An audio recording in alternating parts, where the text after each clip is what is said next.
Terminal shorts. Hello everyone, my name is Joshua, teaching how to change directories with your Macbook terminal. So let's just say you have your terminal up. Usually you start on your root directory. In this case, it's my Mac Pro. You can see that my files under the Mac Pro root directory in my CLI match what I have in my Finder or Explorer. Now if I clear this out for a second, now if I want to go to one of my child root folders, for example Git, I do cd Git. It has to be within one directory away. And then if I check if it matches, it has Flutter and Jenkins. I'll repeat that again.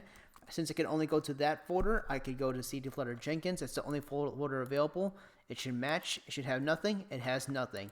Now, if I want to go back up to my parent directory that it previously was on, I do cd ... And you can see I'm back to my root directory Git.